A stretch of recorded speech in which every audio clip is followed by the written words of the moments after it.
Okay, so imagine trying to measure something you can't even see. I mean, how do you do that? It's a huge challenge scientists face all the time when some really important substance is just dissolved, totally invisible in a clear liquid. Well, today we're going to pull back the curtain on the amazing technology that makes it possible, the UV-Vis spectrometer.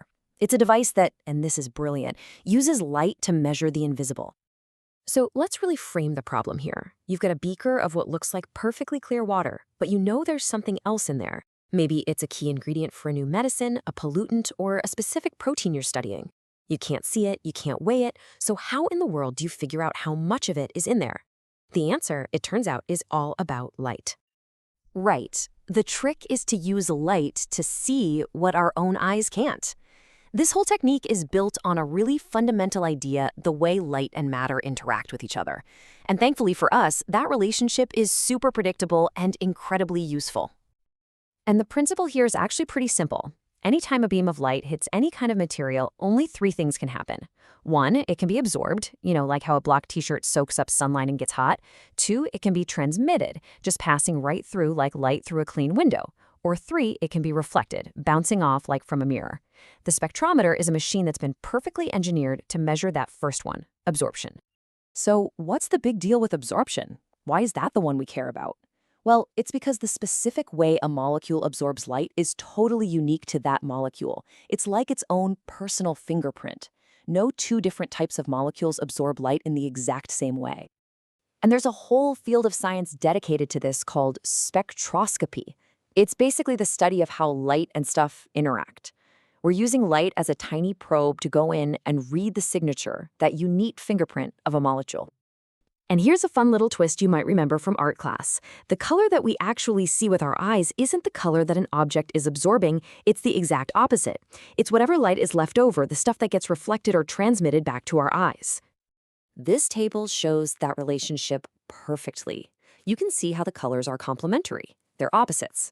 So if a solution is soaking up all the yellow light from a beam, what our eyes see is its opposite, purple. If it absorbs red light, we see a kind of greenish blue, and that is the absolute core of spectroscopy. By measuring exactly which color of light goes missing, we can figure out what substance we're looking at. All right, now for the main event. Let's peek inside this black box and actually follow a single beam of light on its journey, from the moment it's created at the lamp to the moment it gets read by the detector. This is where you see just how clever the engineering is. So the light's journey has 4 key stops. It starts at the light source, then it goes through something called a monochromator, which is like a gatekeeper for light. After that, the light passes through our sample, and finally, a detector measures whatever light managed to make it all the way through. Let's break each of those down. First up, where does the light come from? Well, what's interesting is that we actually need 2 different lamps. There's a deuterium lamp, which creates a broad spectrum of invisible ultraviolet or UV light.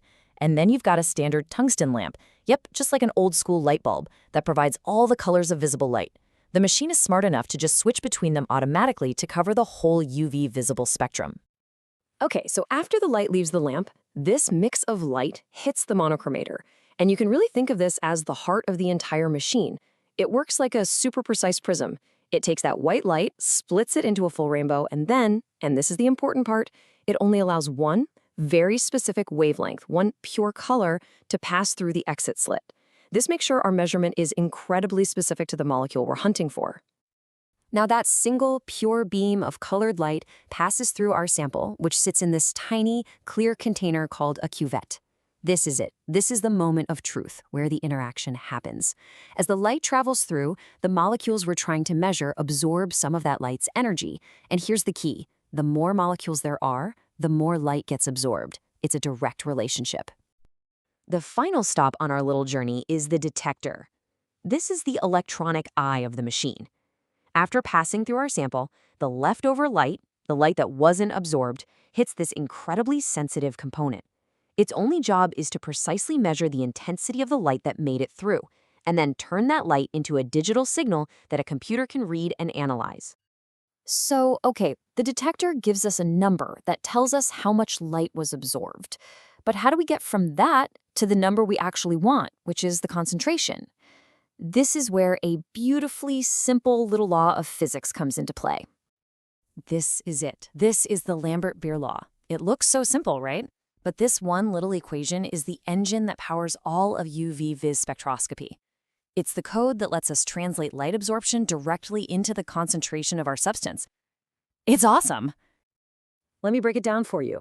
A stands for absorbance. That's the number our detector just measured.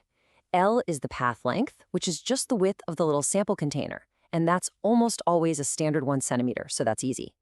Epsilon, that little epsilon, is a special constant that's unique to our molecule. It's that molecular fingerprint we were talking about.